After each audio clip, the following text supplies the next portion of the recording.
Sejam muito bem-vindos à Semana em Quadrinhos, aqui é o LG, e hoje a gente vai falar sobre os quadrinhos que eu li. Como eu prometi na semana passada, hoje é 100% do que eu li em inglês, do que saiu essa semana que passou agora lá nos Estados Unidos, sobre os quadrinhos. Então eu selecionei, foram uma semana longa, eu li 26 títulos ao longo, né, ao longo dos dias, muita coisa.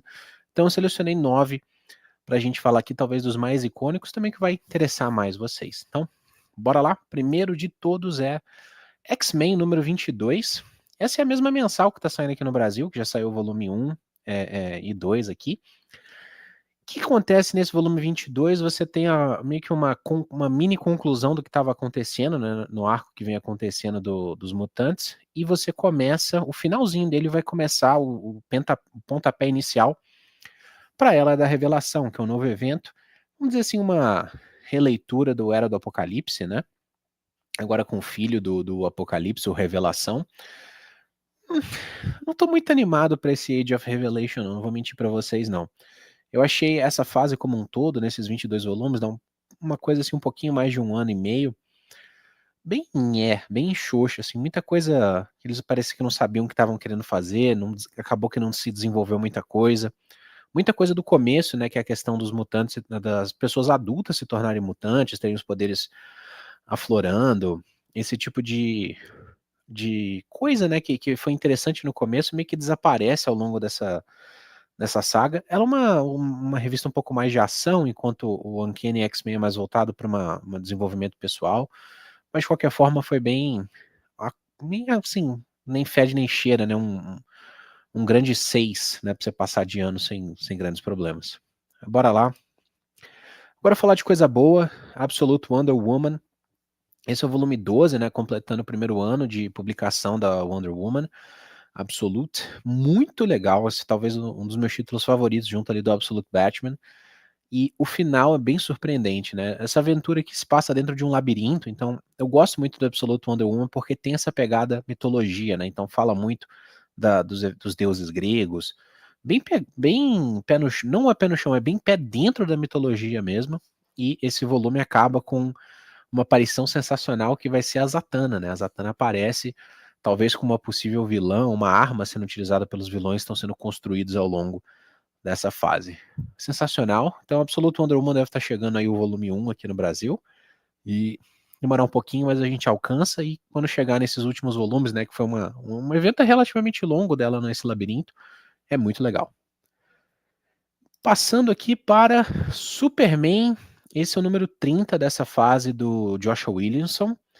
Cara, é muito bom saber que o Super-Homem tá sendo um dos heróis mais consistentes em termos de qualidade. Essa mensal dele é muito boa. Inclusive agora, né, que a Panini resetou os números depois do Poder Absoluto. Essa aqui ficou realmente muito boa. E tem uma conclusão que, na verdade, ela serve de pontapé inicial para o DCKO, né, que vai ser o grande evento, o grande torneio de luta aí que a gente vai ver. Quem leu, agora que acabou de sair no Brasil, o DC Tudo ou Nada especial, o final desse especial, você tem o Gladiador Dourado indo explorar uma outra dimensão do, do Darkseid. Então essa aqui é uma conclusão, meio que um resgate ao Booster Gold, né, ao Gladiador Dourado. E, cara, tem Superboy Prime, tem Legião dos Super-Heróis, tem muita coisa, é muito bom mesmo. E isso emenda, né, o final dessa revista emenda direto no Justice League Unlimited, né, Liga da Justiça Sem Limites, que é justamente o título que é o prelúdio ao DCKO. Cara, essa edição, ela é assim, termo em inglês, balls to the walls, né, assim, dedo no, né, Guitar Hero. Cara, é muita pedrada, a Watchtower está sendo destruída por uma intervenção do Time Trapper, que é uma das evoluções, né, o Doomsday, né, o Apocalipse, ele vai morrendo, ressuscitando mais forte, morrendo, ressuscitando mais forte, ele agora é o Time Trapper, um cara que viaja no tempo. Ele foi ferido e o ferimento dele, ele tá liberando energias de tempo, tá fazendo o tempo avançar, soltando energia ômega e desperta uns parademônios que estavam presos na torre da Liga da Justiça, e tudo começa a desabar, então uma correria, um desespero para tentar salvar o Time Trapper, para evitar que ele destrua a torre, ao mesmo tempo que os heróis estão sendo lutando pela vida ali, o Flash correndo, tentando manter a torre de vigilância inteira para, cara, sensacional, muito bom. E o final você tem essa conexão com o Superman, o Gladiador Dourado e o prelúdio, né, do que vai ser, o que a gente está esperando, o retorno do Darkseid, o que vai ser o DCKO, esse evento aí. Então, guardem páginas dos próximos capítulos. Agora tá até na capa, né, que eu queria muito falar desse Viking Moon, que é uma série nova, saiu o volume 1 na quarta-feira, né, sobre vamos dizer assim, uma história independente lá da Image, onde você tem um grupo de vikings, né, uma tribo mesmo que tá indo, família, guerreiro, mulher, filho, seguindo esse líder. Eles chegam nessa terra que seria uma terra prometida, montam base e tudo mais, e no primeiro dia de exploração eles acabam encontrando uns nativos. Esses nativos têm uma treta entre eles, e a história acaba com lobisomens aparecendo. Então, assim, vikings contra lobisomens, né? A primeira história foi uma grande preparação do que tá para acontecer, mas recheada de ação, com muita arte muito bonita, né? Muita coisa assim interessante. Então, Viking Moon foi o primeiro volume, então para mim já me comprou, tô doido para continuar lendo essa história aqui. E continuando, vamos falar de Ultimate Spider-Man. Eu falei bem mal do Ultimate Spider-Man a última vez que eu mencionei ele aqui. E quem tá lendo os encadernados aqui no Brasil, já saíram os 2 primeiros, que estão os 12 primeiros volumes, ele tem um problema de ritmo. Talvez a gente aqui no Brasil não vá sentir esse problema de ritmo, porque a gente tá lendo de 6 em 6, né, uma pedrada atrás da outra. Mas ler mensal, ele tem algumas barrigas, assim, principalmente volumes como esse aqui, onde nada acontece. É um volume que vai contar a história, a origem do Mr. Negative, passando um pouco pelo Sexteto Sinistro ali, a questão da irmã dele e tudo mais. O final, né, o grande, a última página, você fala, agora vai acontecer alguma coisa. Mas a história inteira não aparece Peter Parker, não aparece Homem-Aranha, é só conversa. E assim, eu acho que essa história, se ela não for, se a gente não soubesse que ia acabar no número 24, que ia ser o grande fim desse universo Ultimate, dessa grande história, eu acho que até passaria batido uma construção de mundo. Mas como a gente está às portas do final, que pode ser o ultimato, a volta do criador, que vai realmente sacudir esse universo novo, e aí, né? Por que você está introduzindo um vilão que faz parte do sexteto secreto a ponto de as beiras, né? É tipo, você tá num carro, o carro tá indo em direção a um precipício, tá todo mundo, meu Deus, a gente vai cair do precipício, e o cara começa a falar assim, pô, né, o painel do carro não tá marcando o combustível certo, tem que ajustar isso aí. Sabe, não faz sentido. Então é mais uma dessas barrigas, então os últimos 3 volumes ali do Ultimate Homem-Aranha tá bem chatinho, sabe? Então, o Jonathan Hickman, parece que ele perdeu a mão, assim, da história, ou ele ficou sabendo que ia acabar no 24 mesmo, largou pra lá, e falou, vamos fazer isso aí de filler, porque realmente não faz sentido, né? Você tá na cara do gol, pronto para bater o pênalti e vai pro comercial, né? Corta pro comercial. Então, é meio chato isso. Falando agora de uma nova história, Robert Kirkman, o grande Robert Kirkman, traz uma série aí desenhada pelo David Finch, com a arte belíssima, essa série nova de fantasia chamada Skin Breaker. Quem não sabe de inglês, skin é pele, né, e breaker é o quebra, né, quebra de pele. Então você tem esse um universo novo, né, lembra muito o Warcraft, os orcs, assim, de Warcraft, mas um desenho meio de elfo, uma coisa assim bem rústica, bem tribal. E você tem nessa tribo, nesse grupo, uma clara briga entre, vamos dizer assim, o líder, o filho do líder, o cara que quer tomar o lugar do líder, né? Essa coisa bem tribal do mais forte tem que liderar e tudo mais. E por que ela chama Skinbreaker? Porque esse grupo, assim, a gente conhece muito pouco deles ainda, né? Então ele dá para desenvolver nos próximos volumes, mas eles parecem que são da profundeza, moram nas cavernas, moram à sombra, e as crianças nascem com uma pele branca, né? E essa lâmina que está na capa é a lâmina que, quando aponta no sol, num ponto específico lá da tribo, direciona a luz para a pessoa e faz com que a pele rache, aí a criança passe a ser, né, cresça, né, vá para, vamos dizer assim, para a fase adulta da vida. Então é uma intriga entre essa tribo, mas ela começa já, você vê que é um universo rico, tem monstro, tem essa disputa entre as facções ali dentro da tribo. Uma coisa ainda bem contida, mas assim, bem interessante, bem intrigante. E a arte, cara, não tem nem o que falar. A arte do David Finch é maravilhosa, assim. Espetacular, espetacular mesmo. Skin Breaker. Não sei quando que sai no Brasil, né? O Robert Kirkman tem muita coisa que não saiu aqui no Brasil. A gente tá vendo Invencível só agora. O Walking Dead veio um pouco atrás por conta da série.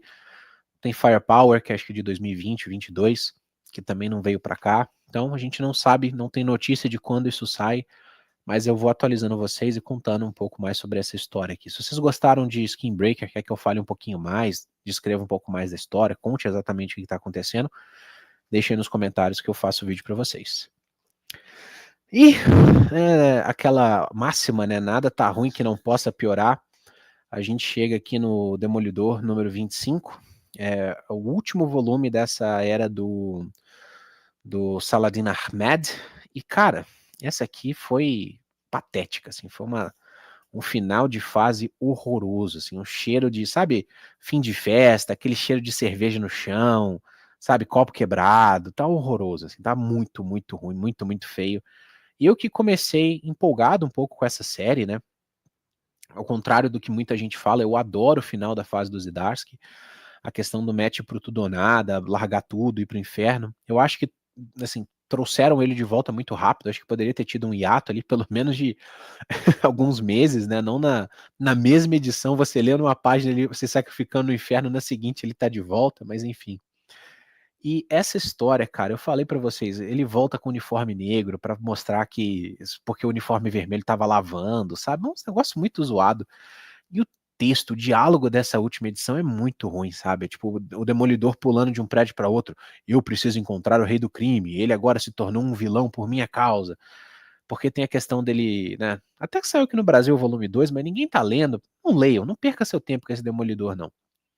Ele tá exorcizando, porque quando ele voltou do inferno, os pecados dele, os 7 pecados, estavam incorporando elementos da vida dele, o Demolidor estava exorcizando, né, em um determinado ponto, esses demônios, esses pecados, e o rei do crime foi quando ele foi exorcizado, ele teve uma visão e quis se tornar bom. Veio essa questão dele, agora voltou a ser mal, porque tem que ser.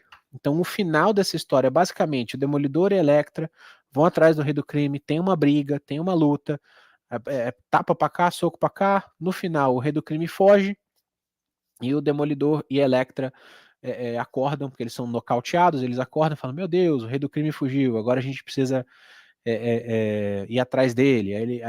O Matt fala pra Elektra uma coisa lá, e aí a Elektra fala: Matt, você quer ir comigo ou você quer ir sozinho? Aí o Matt fala, porque eles foram casados, né? No final da fase do Chips e Darsky, eles casam, né? Aí eles, vamos dizer assim, reataçam os laços, dão uma mãozinha, falam que vão seguir juntos e acaba a fase, assim, bem fim de novela, assim, final de... Sabe série que foi cancelada no meio, que tem, sei lá, pra ter 25 episódios, tem 18, os caras tiveram que correr e encerrar no meio? É basicamente isso. Não percam seu tempo, não. Essa fase aqui tá pra entrar na história como uma das piores do Demolidor. E por fim, cara, Gata Negra. Essa é o volume 2 dessa edição, é uma série que agora dizem, né, que vai ser contínua, não vai ser uma minissérie. Vamos esperar para ver, porque a Marvel lá fora tem essa de falar que é uma série contínua, chega na quinta edição, não tá vendendo, cancela e fala que é uma minissérie, né? Acontece demais. Então, a Gata Negra, eu tenho sentido uma vibe, principalmente da saga, eu tenho lido a saga do Homem-Aranha, falo bastante dela aqui para vocês, da segunda temporada. Cara, parece que transportaram a Felicia com os mesmos problemas, a mesma personalidade para cá. Porque o Peter Parker desapareceu, o original, né? A gente falou disso também aqui na Semana em Quadrinhos, e ele escafedeu-se. Então a Gata Negra tá nessa, vou ajudar, vou fazer o papel que eu cobri o buraco do Homem-Aranha, lá ele, e ela tá nessa de ser anti-herói, ainda tem algumas relações com alguns criminosos, tem alguma coisinha assim.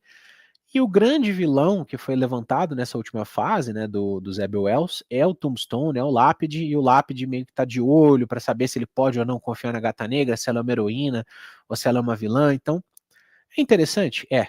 Mas eu que tô lendo a saga do Homem-Aranha, parece que eu tô lendo a mesma história, a mesma personagem, que tá dúbia no que ela quer fazer, se ela quer ser heroína, se ela quer ser vilã e tudo mais. A única diferença aqui é que ela não tem um relacionamento com o Peter Parker, né? Porque o Peter Parker sumiu e antes disso eles estavam tendo um rolinho aí, um casebre aqui e ali. Então, é isso. Foi uma edição interessante, mas né, parece que eu tô relendo algo, lendo uma mesma coisa, o mesmo personagem, no mesmo ponto, sabe? De 1984 a 2025. Então, é isso, meu povo. Espero que vocês tenham gostado da Semana em Quadrinho dessa semana. Semana que vem eu volto, vou ver se eu trago mais também dos gibis gringos. Tem muita coisa para sair essa semana. Tem Batman Volume 2 lá do Matt Fraction. A gente tem Absolute Evil, né? Vamos ver o que é esse Absolute Evil. Se é tipo uma legião do mal desse universo Absolute. Tem muita coisa para sair aí. Então é isso, povo. Espero que vocês tenham gostado do vídeo e vejo vocês numa próxima. Valeu e tchau!